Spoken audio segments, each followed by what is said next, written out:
Hi everybody and welcome back to my channel. If you are new here, hello, my name is Skylar. I am a certified dog trainer and pet nutritionist. Today we are going to be doing a tier list ranking a whole bunch of different cat food brands.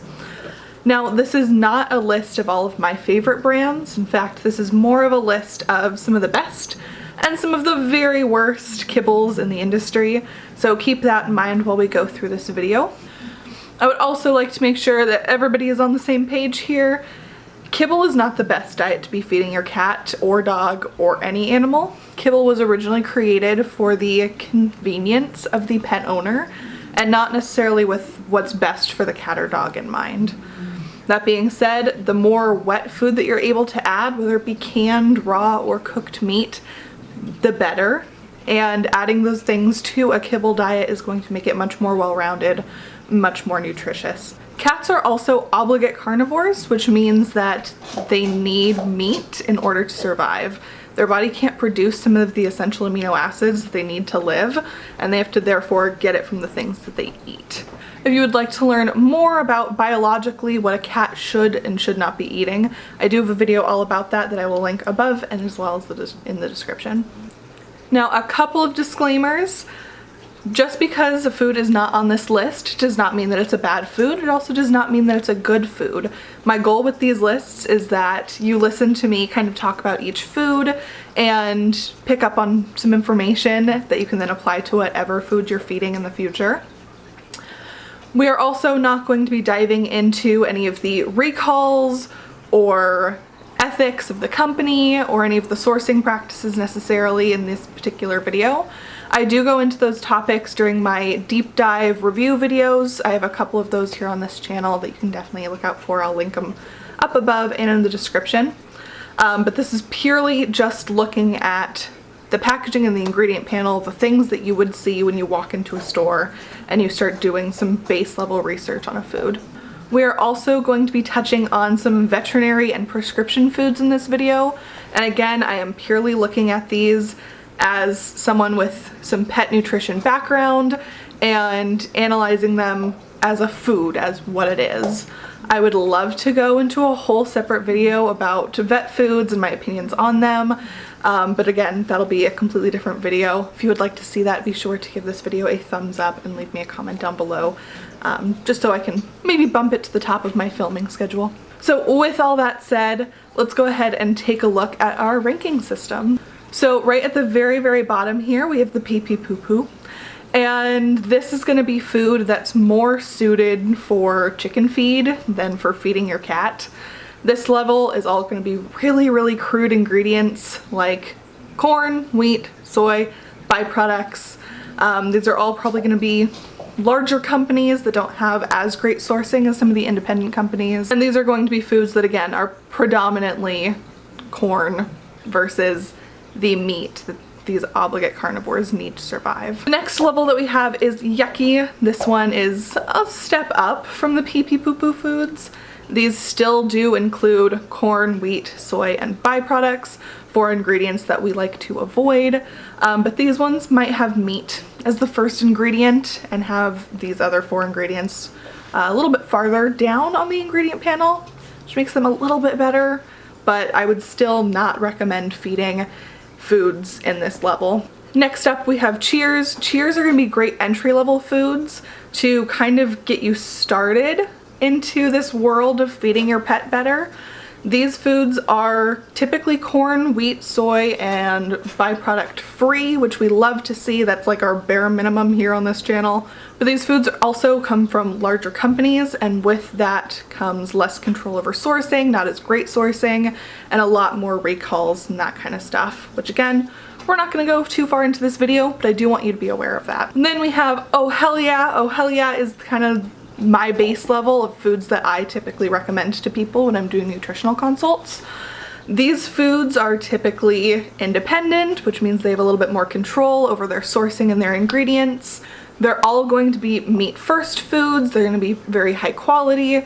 These ones, it does not mean that they have never had a recall, but being in this tier and being that they're independent and being that they have a little bit more control over their sourcing typically means that they are less likely to have a recall, so that's good to keep in mind. Next, at the very tippy top, we have Chef's Kiss. This does not necessarily mean that these foods are better than the ones in Oh Hell Yeah. These are just ones that I especially like, the ones that do something cool or something kind of out of the ordinary, something that sets them apart. And so these ones I do want to give just a little special spot to show off. Alright, so jumping right on in, we are going to start with Fancy Feast. This particular Fancy Feast is the gourmet dry cat food with savory chicken and turkey. We're only going to be looking at the first 5 ingredients in today's channel, just because those first 5 make up the bulk of the food and can tell us a lot right away about the quality. Of course, companies could be hiding some less than desirable ingredients past those first 5, but today it's just a general overview. We're only going to be looking at these first 5 ingredients. So first 5 for Fancy Feast, we have ground rice, poultry byproduct meal, corn gluten meal, beef tallow naturally preserved with mixed tocopherols, and whole grain corn.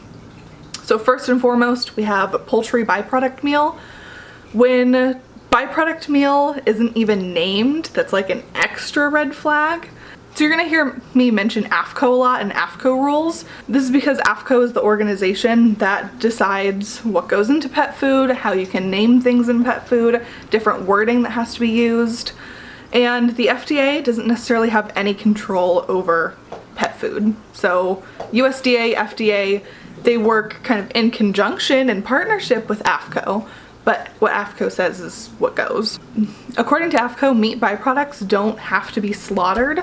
So this is where we kind of get into the 4 Ds, the down, dead, dying, and diseased, that can potentially be in pet foods. This does not mean necessarily that any of the brands I'm going to be talking about use these 4D meats in their foods, but it is something that I want to make sure you're all aware of that could happen and could be totally legal according to AAFCO. So that's why byproducts especially raise red flags. Now when you get into unnamed byproducts, that's when it gets even a little weirder. For example, here we have poultry byproducts. This can be basically anything with feathers and all mixed together. If you see chicken byproduct, at least you know it's all chicken. When you see poultry, you don't really know what kind of animal it is. And then we have whole grain corn and we have corn gluten meal. Corn turns directly into sugar in the pet's body. It would be like giving a kid a whole bunch of pixie sticks right before bed. Having a bunch of corn is not only no nutritional value and not digestible in the pet's body. Just think of yourself when you eat a corn on cob. How do your stools look? Pets can digest it even worse. So corn, we just like to avoid. We don't like corn in our foods. This food also uses the with rule. Again, this is a AAFCO regulated thing. The with rule means that the ingredients, in this case chicken and turkey, only need to make up about 3% of the food. And so using that information, we can kind of gauge how much meat and how much of the advertised meats are actually in those foods. So in this case, looking at the first 5 ingredients, we don't have named chicken and we don't have named turkey, so we can assume those are closer to the 3% of the formula. For all of those reasons, Fancy Feast is going in the pee-pee poo-poo layer. So next we have the Friskies Farm Favorites with chicken, carrot, and spinach. So this one here, our first 5 ingredients are ground yellow corn, chicken byproduct meal, corn gluten meal, soybean meal, and ground wheat. So we already talked about why we don't like corn, we already talked about why we don't like byproducts. Soy is associated with possibility of causing endocrine disorders, so hormone imbalances, that kind of stuff. And wheat is the #1 allergen in pets. So we like to, again, avoid those because not only do they cause these problems, when you get to the basis of what they are filler ingredients with very low, if any, nutritional value. This one also uses the with rule, which means, again, the ingredient only has to have at least 3% of the actual food. In this case, this one is at least 3% chicken. This food also implements the flavor rule, which just means it needs something in the ingredient panel that tells you where it's getting that flavor from. So for example, this one says flavors of carrots and spinach. If I myself were to put carrots and spinach in my mouth, chew them up, gargle it in some water, and spit it out, that could be considered the flavor of carrots and spinach. So again, a reason why we don't like to see flavor on the bags. This food is also made by Nestle Purina, and again, with those bigger companies, especially one as big as Purina, you typically start to get into a little bit of a lesser ingredient quality, so keep that in mind. With all that said, Friskies is going to be joining Fancy Feast in the very bottom pee pee poo poo layer. So next we have Rawz. This one is the Rawz chicken and turkey. The first 5 ingredients are going to be dehydrated chicken, dehydrated deboned chicken, chicken, turkey, and chicken liver. This is the kind of ingredient panel I really like to see, especially for cat food, because again, obligate carnivores, they need the meat. And this one has plenty of sources of meat. The first 7 ingredients on the bag are meat. We love to see that. This food also implements the 25% rule. You'll often see this rule when something says like chicken dinner or chicken recipe, and this means that any of those ingredients listed must make up 25% of the formula with a minimum of 3%. So this one is 25% chicken turkey. That means it has to at least make up 25% total, and no ingredient can have less than 3%. This is typically the rule that we see when we're looking at some of the higher quality foods. This food is also made by Rawz Natural Pet Food, which is a really good independent pet food brand. Another cool thing about Rawz is that they advertise that they use no meat meals. I can do a whole separate video about meats versus meat meals. There's nothing inherently wrong with meat meals, but it is pretty cool, pretty special that they are meal free. So for that reason, they are in chef's kiss. So next we have Purina Pro Plan. This is the adult indoor salmon and rice formula. The first 5 ingredients are going to be salmon, rice, corn gluten meal, chicken meal, and wheat flour. Again, we don't like to see corn, we don't like to see flour, but this food does implement the 25% rule, which means that the salmon and rice must make up 25% of the formula with no less than 3% for either ingredient. And again, obviously, Purina Pro is made by Nestle Purina. So Purina Pro Plan's saving grace is that they do have meat as a first ingredient, so they get placed in the yucky category. Next we have Meow Mix. This is the Meow Mix Original Choice. This one, the first 5 ingredients, we have whole ground corn, soybean meal, chicken byproduct meal, corn gluten meal, and beef tallow preserved with mixed tocopherols. So this one uses the flavor rule. It has flavors of chicken, salmon, turkey, and ocean fish, which again just means that they need something in that ingredient panel to point to where those flavors are coming from. Meow Mix is owned by the M.J. Smucker Company, and again, larger company, risks associated with that. Based on those first 5 ingredients, I hope that you caught on that this one goes in the pee pee poo poo category. So next we have Essence Air and Game Fowl. This one, the first 5 ingredients are going to be guinea fowl, duck, turkey, chicken, duck meal, and I believe the first 8 ingredients on that ingredient panel are meat. So again, another thing that we love to see in this food in particular, 86% of the protein comes from an animal source. We love to see this because a lot of grocery store brands will up the protein of their food using plant sources, and that lets them get away with meeting the nutritional requirements while not paying the money for real meat. So we love to see the amount of percentage that is made up of animal protein. This particular food also uses the 25% rule, so 25% or more of the formula must be made up of guinea fowl, duck, turkey, or chicken, and none of these can have less than 3%, which I'm sure there's plenty more than that 25%, which again, love to see. This particular food is made by Pets Global, which owns the company Essence. This is again an independent pet food, which typically means a little bit better sourcing, a little bit more attention paid to their ingredients, which we love to see. Because of the high meat content, we are bumping this one all the way up to chef's kiss. This is a pretty good high meat food. Next we have Royal Canin. This is the kitten spayed neutered dry cat food. The first 5 ingredients, we have chicken byproduct meal, brewer's rice, corn, powdered cellulose, and corn gluten meal. We have some new ingredients to talk about in this one. Let's start with brewer's rice. Brewer's rice is just the husk of the rice, not the actual rice grain itself. So we obviously don't like that. We want the actual rice part of it. And then powdered cellulose is essentially sawdust. If you want to get real technical about it, cellulose is plant fiber, powdered is powder, it's wood powder, which is sawdust. I'm not saying, legally speaking, I'm not saying that they put sawdust in their food. I am saying that it is powdered plant fiber. Take with that information what you will.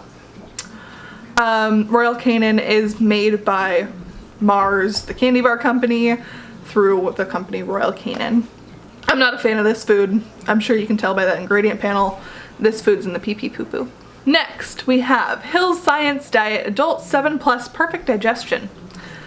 First 5 ingredients of this food, we have chicken, cracked pearled barley, corn gluten meal, whole grain corn, and chicken fat. So this one, again, uses the 25% rule. Chicken, barley, and whole oats must make up at least 25% with no less than 3%. And since I'm not seeing any whole oats on here in the first 5, I'm assuming that's closer to the 3%. Science Diet is owned by Colgate and Palmolive. Again, big company. We now know it's associated with those larger companies oftentimes. And again, I could go into a whole thing about vet foods. I'm not a fan of Science Diet. But regardless, strictly looking at that ingredient panel, it falls into the pee-pee poo-poo category. Next, we have Nutrisource Country Select. The first 5 ingredients, we have chicken, duck meal, chicken meal, pea, and turkey meal. Again, 4 of those 5 ingredients are meat. We love to see that. That makes me very happy. This food also implements the 25% rule, and that 25% is made up of chicken and duck. So again, both of those combined must make up to 25%, no more than 3%. You get the gist at this point, I hope. This particular food is made by Canaan Tuffy, which is the same as Nutrisource. They have their own facility. They make their own food in-house. They are there from start to finish, the production process. I'm a big fan of Nutrisource, and I also have a whole review video that I'll link both up here and down in the description for you to check out if you're interested in this particular food further. This food is going into the oh hell yeah category. It's a great food if you're just feeding a kibble and supplementing with some wet food or raw. Next, we have Kit and Caboodle. This is the original flavor. The first 5 ingredients of this food is ground yellow corn, corn gluten meal, soybean meal, meat and bone meal, animal fat preserved with mixed cofferals. So the meat and bone meal is another one of those ingredients that raises red flags because it legally can include those 4D meats that we talked about earlier. Meat and bone meal also means that the meat and bone is then mixed together. You don't really know how much meat and how much bone is in there. We also don't know what animals these are. So those are all red flags. This food also uses the flavor rule, which we talked about. It just needs something to point to where these flavors come from. So it has the flavors of chicken, liver, turkey, and ocean fish. And this food is also made by Nestle Purina. Based on everything there, this food is pee-pee poo-poo. So next we have Orijen 6 fish. First 5 ingredients of Orijen 6 fish, we have whole Atlantic mackerel, whole Atlantic herring, we got flounder, we got Acadian redfish, and we got monkfish. This one does use the with rule, but it's with 6 different types of fish. So each one of those types of fish must make up at least 3% of the formula. And this is the one of the few times where I'm not mad at the with rule. Orijen is made by Champion Pet Food, and I am going to be putting this in the oh hell yeah category. A lot of people tend to have mixed opinions about my thoughts on that one, especially when I rated them in my dog video.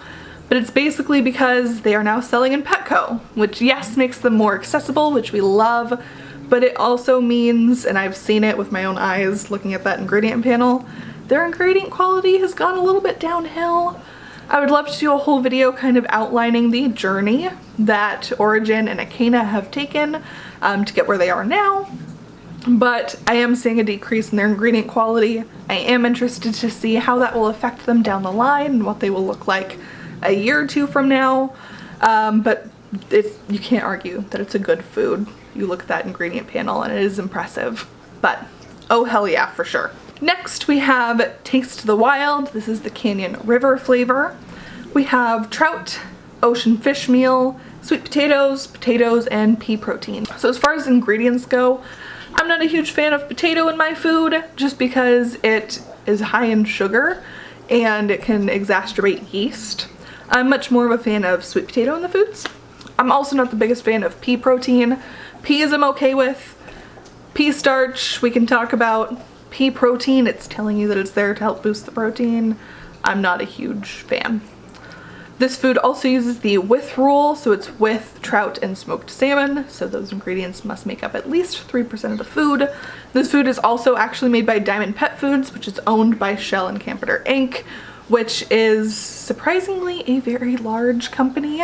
A lot of people will see Taste of the Wild and think that it's an independent, and technically, sure, but it is a very large company, so that's something to keep in mind as we go throughout this list. Okay. Taste of the Wild is definitely in a cheers category if you are feeding Taste of the Wild. It's a great food to have. You can take that next step to go a little bit better though. Alright, so next up we have the Diamond Naturals chicken and rice. The first 5 ingredients for this one, we have chicken meal, ground white rice, chicken fat preserved with mixed tocopherols, natural flavor, and flaxseed. This one also uses the 25% rule, which includes the chicken and rice. So again, 25% at least of the both of them, no less than 3% for either. And then this is also, again, obviously Diamond Pet Foods, which is owned by Shell and Caboodle Inc., which again, we just talked about. This food does go into the cheers category as well. This is a great entry-level food if you're coming from a Purina or a Pedigree or something similar to just take that next step. But there's certainly steps above that you could take as well. Next we have Nature's Domain, which is Costco's brand. We have salmon meal, ocean fish meal, sweet potatoes, peas, and potatoes. We talked about my feelings about potato. I don't knock brands for using potato necessarily. It's just not my favorite ingredient, and it might be because I have a semi-yeasty lab, but they have potato. This brand does use the 25% rule, so 25% salmon meal and sweet potato. You now know how the 25% rule goes. I'm gonna stop explaining it. And Nature's Domain is actually made by Diamond Pet Foods, Shell and Caboodle Inc. I didn't mean to put all 3 Diamond Pet Foods together like this, but I did, so there you go. This one also goes with its siblings in the cheers category. It's not the best food, but it's definitely a step up if you're feeding something like Purina, Pedigree, etc. Next, we have IAMS Healthy Adult Chicken. For the first 5 ingredients, we have chicken byproduct meal, we have ground whole grain corn, corn grits, and corn gluten meal. A lot of corn. This particular food also uses the with rule, and it's with chicken, so at least 3% chicken, which is not quite what you want to see. IAMS is owned by Procter & Gamble, another big company. We've addressed the risks that can be associated with that. IAMS, not a great food. I put it in the pee-pee poo-poo. Next, we have Nature's Variety Instinct in their chicken. First 5 ingredients for this food, we have chicken meal, we have turkey meal, we have menhaden fish meal, and we have peas. So this one again uses the with rule, it uses the with chicken. We just talked about that. I personally probably would have preferred if they did a 25% rule and included that there is chicken and turkey and fish in there, because those aren't bad ingredients, those are good ingredients to have. But they went with the with rule. We'll let it slide in this case because they do have some quality to back it up in the rest of their ingredient panel. And then this one is an independent brand, so you get a little bit better sourcing, a little bit better ingredients typically, and that's just generalizing. But Nature's Variety, their Instinct line, Definitely goes in a oh hell yeah, great food, good ingredient panel. Thumbs up there. Next we have Blue Buffalo Wilderness and their chicken flavor. Blue Buffalo is one of the companies that I get the most kind of confusion and questions about, just because I'm sure you've all seen their commercials. They're very like heavy hitters of like taking down the other pet foods because they all suck. And those pet foods do all suck. They do deserve to get exposed on national television and commercials, but Blue Buffalo isn't much better. Granted, their ingredient quality has gone down quite a bit since they first came out. So let's go ahead and take a look at that ingredient panel. So we have deboned chicken, we have chicken meal, we have pea protein, we have tapioca starch, and we have peas.